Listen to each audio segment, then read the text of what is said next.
Welcome to Let's Be Well Together podcast. We're your wellness check-in team. Join us each week or when you can. We enjoy exploring wellness concepts and reminding you to make time for wellness. This is episode 134. We hope our territorial acknowledgement improves allyship with Indigenous people within a reconciliation process. We're on the Haldeman Tract, located on the traditional territories of the Neutral, Anishinaabe, and Haudenosaunee peoples. We acknowledge the presence and traditional knowledge, laws, and philosophies of the Indigenous people with whom we share this land. Here we are with another week of Let's Be Well Together. It's Elise Seifert, and today I'm here with John Webster. Hi, Elise. Hey, John. So today I was hoping we could talk about a connection between our mind and our body. I was reflecting earlier about how easy it is these days to just kind of get stuck in your head. I know we're really connected to devices. I know people spend a lot of time on social media or on their phones, maybe just playing games, scrolling through the internet. So it's kind of really easy to be in your head all of the time. And I do think it's really important to find a way to connect to our bodies more. So I was wondering for myself, how can I do that? And I know this is a topic that you're also interested in, John. I'm often thinking about this. I'm often talking about it. And it's because being someone who liked philosophy growing up, I was always kind of in my head, and that's where everything kind of happened, and that's where I expected it to happen, and the body was almost an inconvenience. When I was overweight and not in shape, it really did feel like I was like lugging it around all the time, and it was a bit of a pain, and it was interfering with the fun stuff in my life, video games and whatever else I was happening in my brain, or intellectual challenges or work challenges and all that stuff. Once I started connecting with my body, not only did I start to feel that much better, but it was like it opened doors in my mind. It's almost like these doors are in there, but they're shut. And when you start firing up the body, it starts firing something up and also opens up your mind, and I started having a lot more thoughts. That's incredible. So for you, do you find the connection to your body is through exercise? Well, in part, but I think more so that the exercise sets me up to feel it more, right? So what I was really shocked about is after I lost a bunch of weight and did a lot of running, I remember the first time I was sitting in a chair and I could hear my heart beating. Like it was faint, but I could feel and slightly hear my heart beating, which is something I hadn't remembered experiencing before. And there was just something kind of cool and magical about that I could hear that, and I'm a real person, right? It's also sobering because you realize you are physical and the clock is ticking. Like every heartbeat, every heartbeat, you're using up a little bit of your time here. I know connecting to my breath is something that kind of reminds me of that too, because breathing is just something your body does so automatically. You're not thinking about it at all. So when you take that time to really connect to your breath and feel what's going on in your body, maybe through your diaphragm and your lungs, it really makes you feel more alive. There's times when I'm running, and one of the things I really enjoy is there's some days where I can almost taste and feel the oxygen bringing me energy. And if it's one of those days, like I will be out there running and you'll see somebody with kind of wide eyes because I'm like, whoa, this is so cool. Like it's almost like their little, I don't know, energy things going into my lungs and then spreading out through my body. I just love that feeling.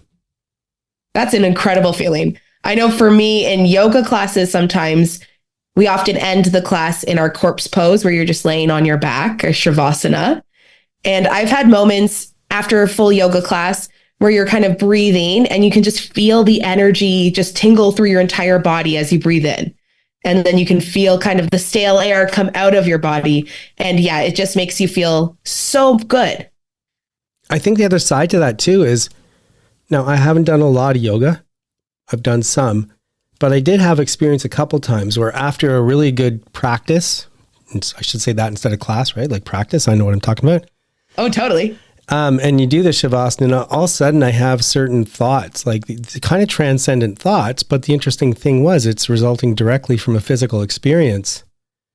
And, you do think there's so many times where I've thought if I haven't done the physical side to it, I wouldn't have kind of this transcending or interesting thought. So I'm not so focused on mind versus body, this topic that you're talking about, I'm more focused on how working the body has done so much for my mind. And it works in a much more interesting way than just trying to live in my head only. And I think that's a great connection that everyone needs. I know for me, yoga was the first time that I was really taught that you should listen to your body when exercising.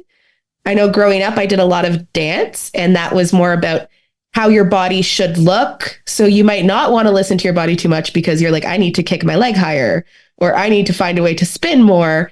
So you're really working against your body. But yoga was the first time where I was introduced to an exercise where they really told you to listen to your body and maybe stop pushing if something feels uncomfortable. So that kind of blew my mind that I shouldn't be working against my body, but I should be working alongside it. That made all the difference for me in running, because where I think I failed for so many years, I hated running for most of my life. I just figured there's something you need to do, so you push yourself to do it. And I couldn't do it. And basically what was happening was I was pushing myself too hard, wasn't listening to my heart rate or anything else. And I was just setting myself up to fail because I couldn't continue at that pace. And then I got into running because someone told me about maintaining a certain heart rate. And if I kept it low enough, I could continue to do it for longer periods of time. And that taught me to listen to my heart rate, which proved to be very successful. And then the other thing is I made a conscious decision that it's more important to me, because I feel so great on the weeks where I run regularly. It's more important for me that I run regularly than I run as fast as possible. Right. Okay. So I used to think you should push, you should go fast, you should do this, you should do that. And the result was I hated running. I didn't like myself very much. I felt like a failure. When I started listening to my body, okay, your heart's telling you to do this, or hey, you know what, your ankle's not feeling perfect today, or your Achilles, or whatever it happens to be, keep going, but be alert and don't go as fast. So here I am out there going slower, not setting any speed records, that's for sure, but enjoying it so much more and enjoying life so much more. And I bet that makes such a difference. It's so easy for us to kind of get caught up in the competitiveness of exercise. It is. I mean, and I'm a very competitive person. So, but then once I settled into saying, no, my priority is I want to run as long as possible. That means I have to avoid injury. And so I will always sacrifice performance level for longevity now. And it seems to work really well. That's great. I know another area I was thinking about as well with the mind-body connection is eating. I know it's really easy to kind of tune out while you eat. We have a really bad habit at my house for watching TV while we eat. And I think that might be something that we need to stop, because it's probably more important for us to kind of listen to our body as we're eating instead of overindulging. It's really easy to overindulge when you're tuned out. So I have a bit of a spin on this. This is actually the area where I think I really, for the first time, really felt the mind-body connection, which was I was way overweight and I got in much better shape and I lost a lot of weight. And I noticed a difference in terms of mind-body. I noticed a difference in what hunger felt like, right? And I talk about this in my book, which was when I was overeating and I tended to eat crappy, ultra-processed foods, sweets and all that stuff, snacks while watching TV, I kind of describe it as kind of like there was a hollowness in me, like a hollowness and a buzzing.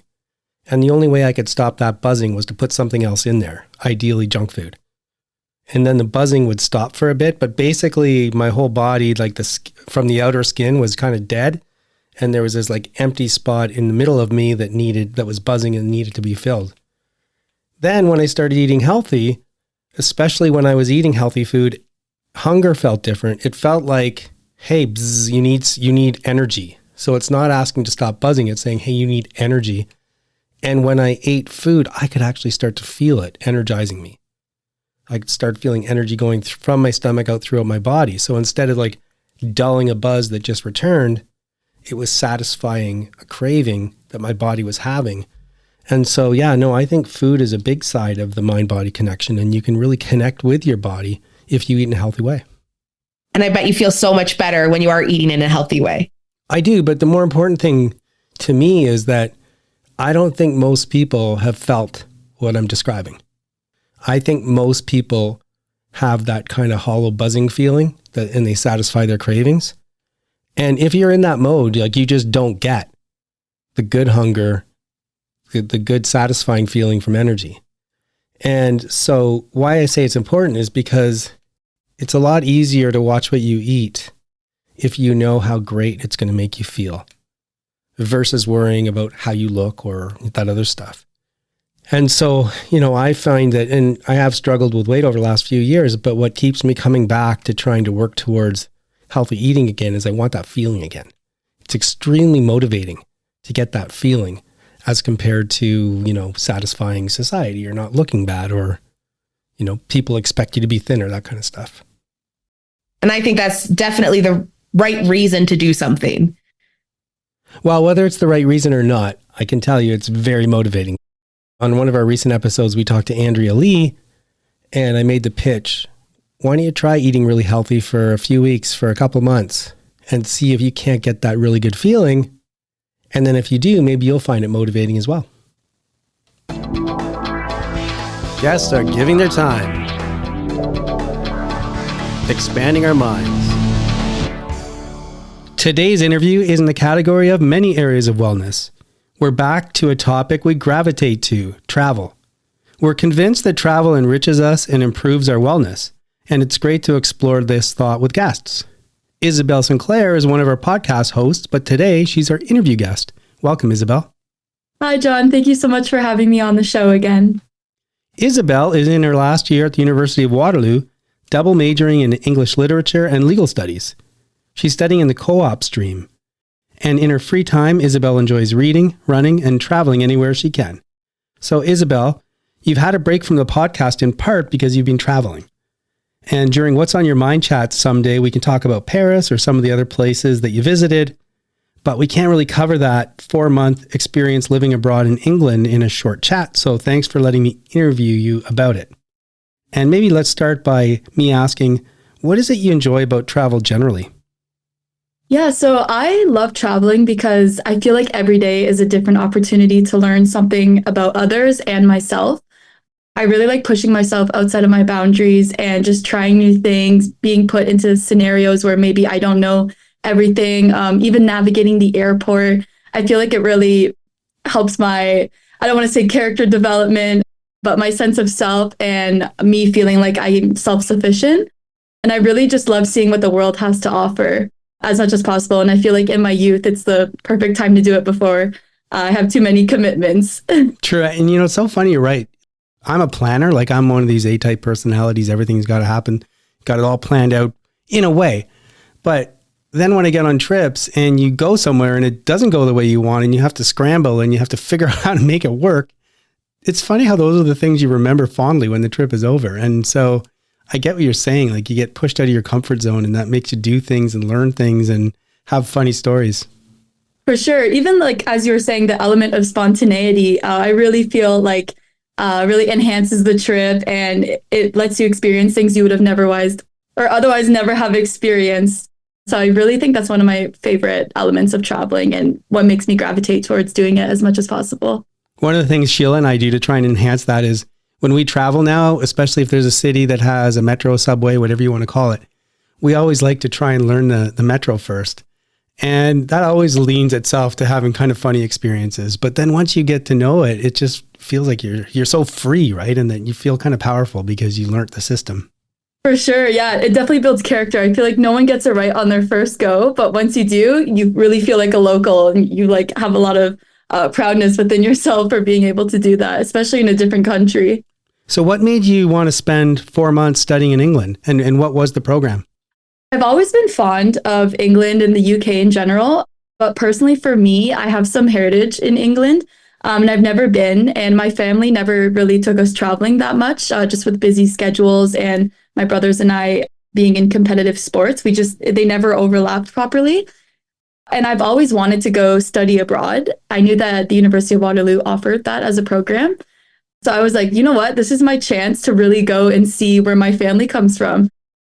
Also in England, that's where English literature really developed. So I thought, well, why don't I go study English literature there and really get a better sense of understanding for how things developed all across the world. Who are some of the authors that you were interested in England? My favorite author of all time is Virginia Woolf, and she lived in London. And I was fortunate enough to go study in Leeds, which is only about a 3 hour train ride away from her house, where she wrote many of her novels. So that was a really big factor in why I chose the University of Leeds. And I was actually fortunate enough to go visit her house in London on one of my trips, which was really full circle for me. I'm writing that down because I love to read and I love a lot of English authors, but I haven't read Virginia Woolf, so I'll try and see if I can get something of hers. Definitely give her a go. Let me know what you think. So you were stationed in Leeds. What are some of the other cities that you saw when you were in England? I went to Manchester to go watch a women's football game, as they say. I also went to Liverpool. I was fortunate enough to travel within England for free, being on the varsity women's basketball team in Leeds. So I was able to see many different cities.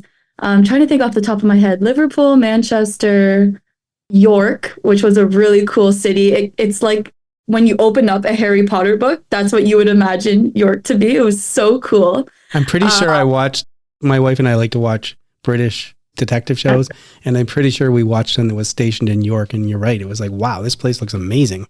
So cool. That was one of my favorite cities I visited, actually. So do you have a couple or few examples of places that you remember vividly?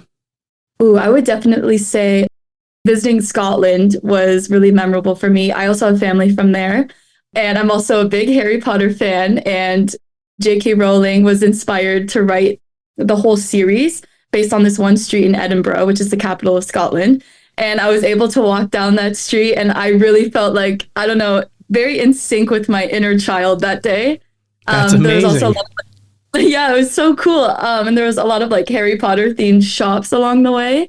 So that was so cool. I felt like I was in the right space to be like my true nerdy self. Did you get a chance when you were in Scotland to see any of those kind of vista sites, like you see on TV all the time with like the rolling hills and whatnot?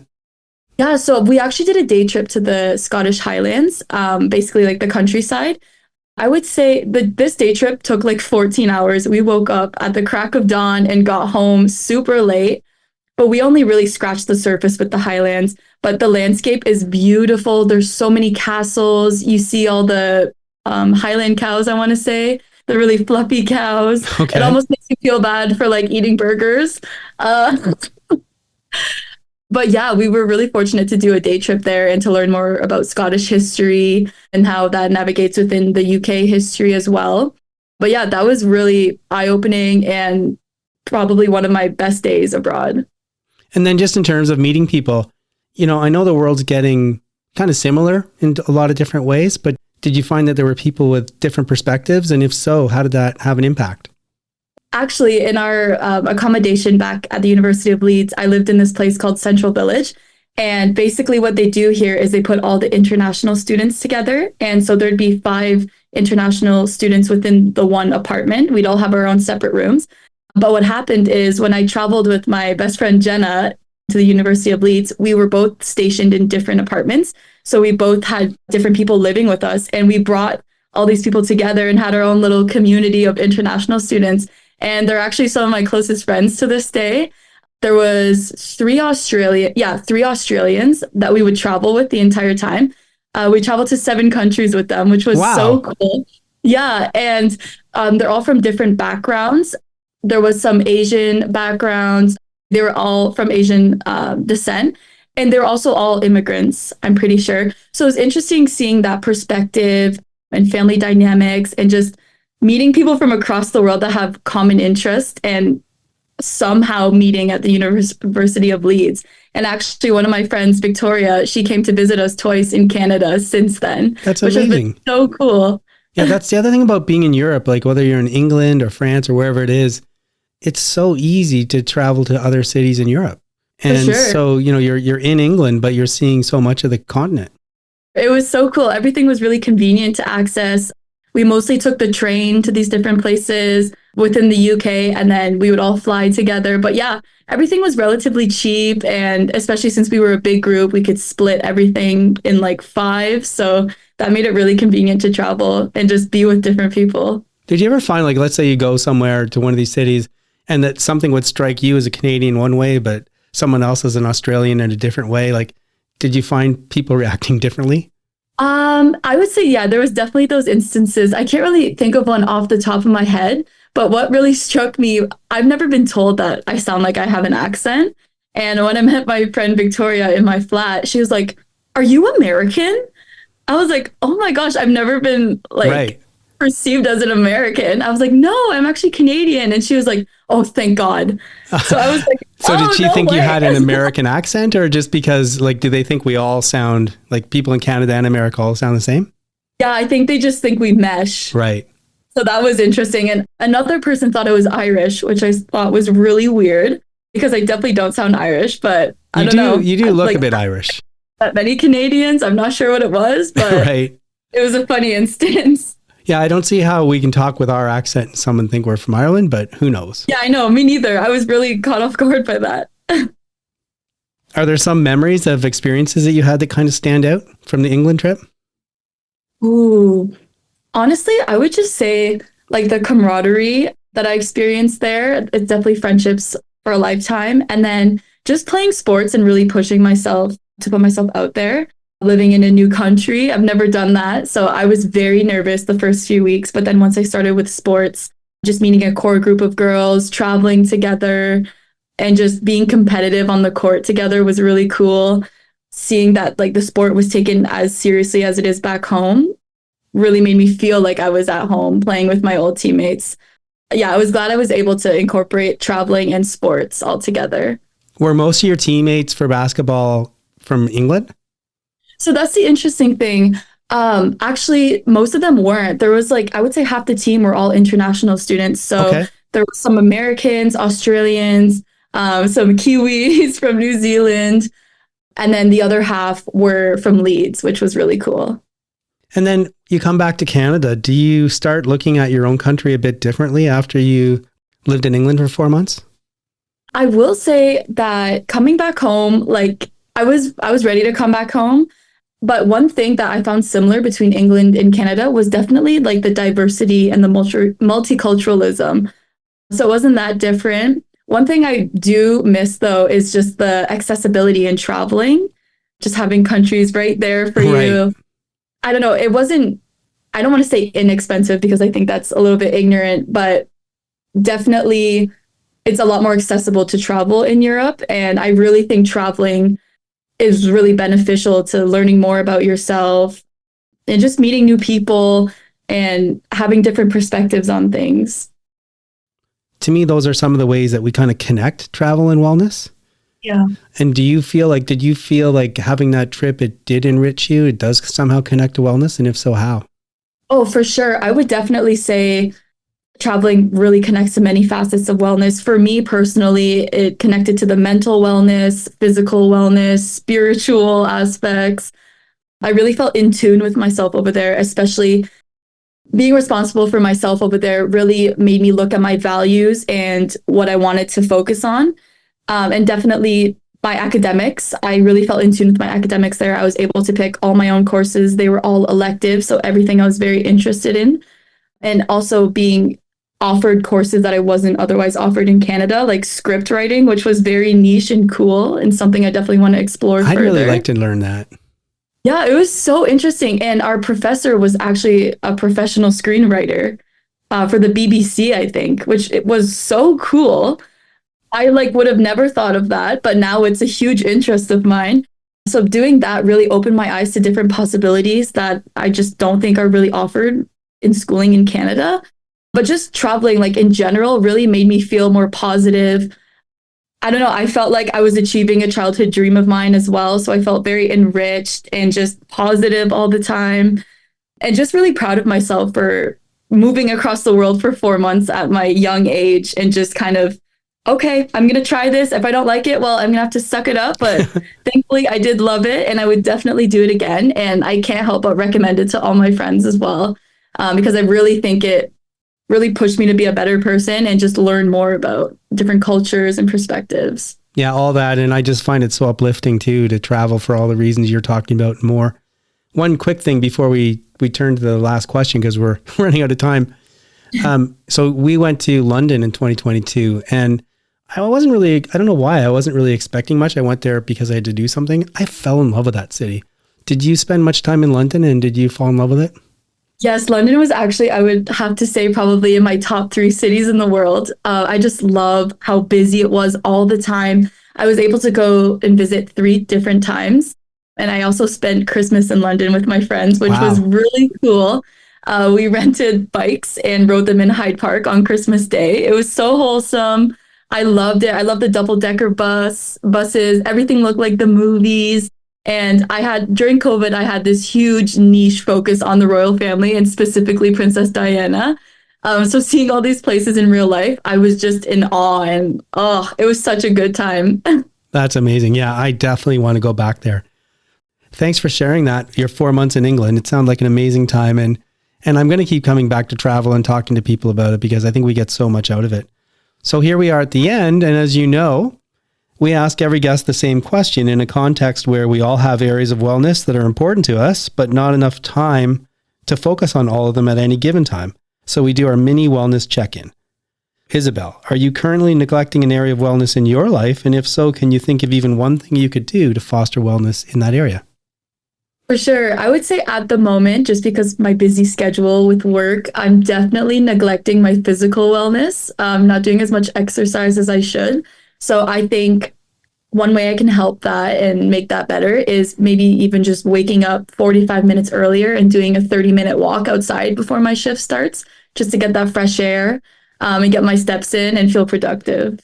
Well, I got to tell you, whether it was COVID or whatnot, there was a long time where I just wasn't getting everything done. I was doing some kind of sort of running, but not like running it a lot of times, but not very hard. In the last 6 months, I've been doing much better. I've been lifting weights a few times a week, high intensity interval training once a week, and some longer runs. I feel amazing, right? So, it's that feeling that is starting to bring me back. So hopefully if you can get back into it, you'll start getting that amazing feeling and then it feeds off itself. For sure. I really hope so. Okay. Well, thanks again, Isabelle, and we'll talk to you soon. We love our listeners and thanks for joining us. Please help spread the word about Let's Be Well Together podcast. Follow us and rate us on Spotify, Apple, Google, or your favorite podcast platform. Follow us on Instagram at lets.be.well.together and let your friends know about us. Move that body like we're meant to do. So, John, what were you thinking of talking about today? I want to talk about something that came up in the Martin Patella interview on episode 127. He was talking about nutrition and he was very scientific and maybe a little too sciencey for me, but still, like, it was kind of inspiring hearing what he said to make me think I got to be careful.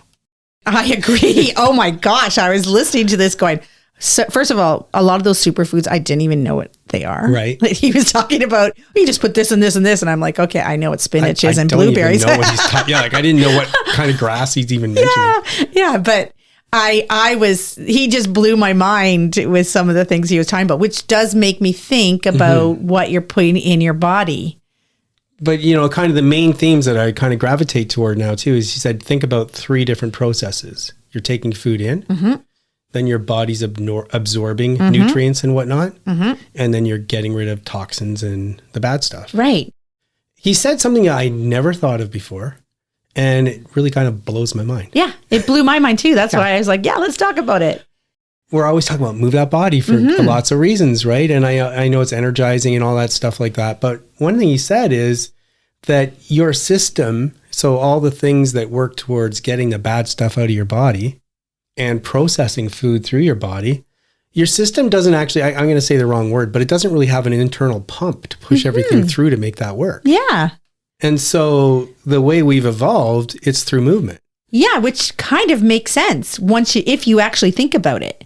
Yeah, like basically, like if you're walking, it's great. If you're running, anything that's making you kind of bounce up against gravity repeatedly, right, is moving things through your system. Right. And also, if you're moving, like you're running or bouncing, or you've got that blood starts to pump. True. Right. So you get the blood pumping and it's going to start moving stuff around. And if you're drinking and sweating and all that stuff, so basically, and then he said something else that again kind of connected all the dots for me.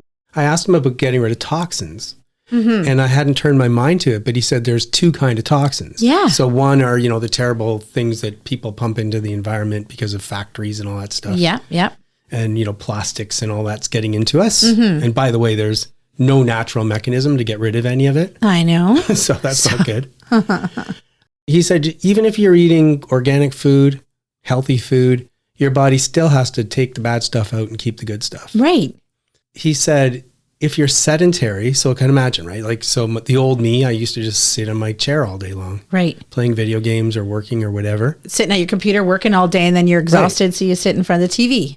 So I'm not bumping up and down against gravity at all. No. Right. So he's saying, well, in that context, you still will get toxins in you that you have to get out of your body, but you're just creating a swamp by your sedentary behavior. Yeah. Right. So now there's this like swamp in there. It's brewing the bad stuff. But I think of it more like a witch's cauldron, right?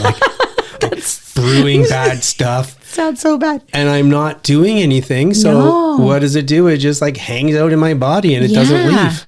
Yeah. And so anyway, I just thought it was so interesting now. And also another inspiring reason to move that body is to keep my insides from becoming a witch's cauldron, keep bumping up against gravity, and hopefully helping it wash toxins out of my body. Yeah. That is so cool. And I totally agree. Another reason to move that body. So I think, after I'm done eating, I'll make a point of, instead of going to the couch, to have a little nap. Because sometimes after I eat, I'm like, oh, I'm tired now. I'm going to do those dishes right away and get moving a little bit, just to keep things moving. I don't know if that's going to work because I don't know if the food's yet at the stage where you need to bounce around. Like, I don't know if it's a matter of just oh my gosh, we have to have him back to ask him how long it takes. I think as long as you're regularly moving your body, you'll be fine. Okay. Which is not really a problem with you. No, that's... You're always moving that body. I can never catch you. Please remember that we're not providing advice. We hope to inspire you to work towards balance, and we urge you to consult with qualified people if you need advice. The people on the show are speaking in their personal capacities. Their views expressed are their own, and don't represent the views or opinions of their outside contacts, their employers, or anyone else. We try to get things right, but we can't guarantee everything we say is correct, or that the things we talk about will work for you. Let's be well together, and let's be sure to do that in a safe way. And it's sign-off time. It's Sheila here with Elise and John. Hello. Hi. I had a crazy busy week, but everything turned out great. So it was a lot of organizing. I had a staff party at my house on Wednesday, had to work all week. And then on Thursday, it was John and I's anniversary. I'm not going to tell you how many years it was, but John took the day off work and we spent the day together having lunch and doing some antiquing and stopping for coffee. We just had a lovely time. And then off to the races on Friday and Saturday. We had a yoga retreat on Saturday, and it was outside at a Pick Your Own Flowers farm, which sounds lovely. But here in our area, we had tornado warnings and pouring rain. So it was really cool to be out in the elements doing yoga because we were under a tent, so it was okay. But a little scary too. So it was kind of interesting, but we had a lovely time. The rain stopped and time for us to pick our flowers and we did some art. So that was a lot of fun. And then of course on Sunday, we had Elise's and Stephen's baby shower. And that was here at our house. And John and I woke up not sure about the weather. And we were having between 50 and 60 people coming. So that many people in the house is a little tight. So we decided to set up both. Set the food up inside and set everyone up outside and inside. And if we had to run in, we would. But it turned out that we didn't. Everyone left. The last person left. And then it started raining. So the odds were in our favor. So everything turned out great. What about you, John? That was just crazy that we just kind of thought, let's just go for it and hope it doesn't rain. What happened the day before was terrible because I said to Sheila, hey, you're going to this retreat.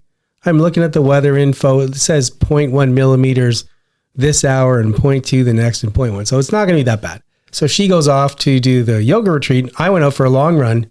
And when I was about, 3 or 4 kilometers from home, my watch starts buzzing and I get a tornado warning. It says, go inside right away. And I'm like, well, I can only go so fast. Yeah, So and after you just done a long run. I'm still doing it. I'm like, well, what are the odds it's going to hit my little neck of the woods? So I just kept going. And then the sky just opened up. Like it was pouring so much. I couldn't believe it. I felt like a little kid running around in the rain.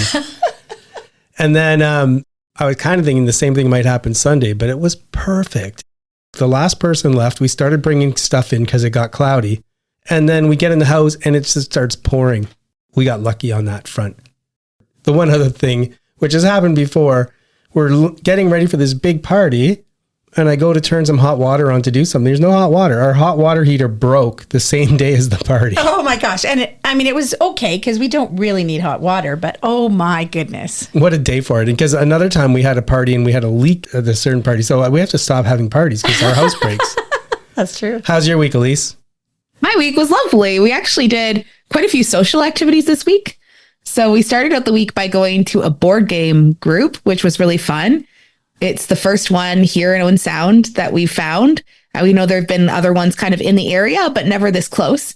So we really enjoyed playing some new board games, then introducing some of our board games to people. So we're hoping to go as often as we can. It's a weekly event. And then the baby shower was an incredible event. It was so nice to see so many people. Everyone was so generous and so supportive. And you were both incredible hosts. So we can't thank you enough for that. And then this week we started getting the baby room ready. So today we actually moved everything out. Oh, wow. And we're kind of getting the big items. So we're picking up a dresser change table this week. And we're hoping to get the crib in next week. So everything will kind of be almost ready. The big items will be ready before we go back to school so that we can make that a smooth transition. So that's kind of where we are right now, which is pretty exciting. Yeah, that is so exciting. So a really exciting time. We're so glad that you're able to join us this week, and we hope you're able to join us again soon. That is it for today's show. Please try and make wellness a priority. You deserve it. If you feel the need to talk to someone or ask for help, please do that. Accept yourself for the person you are. So long. Adieu. Auf Wiedersehen. Goodbye.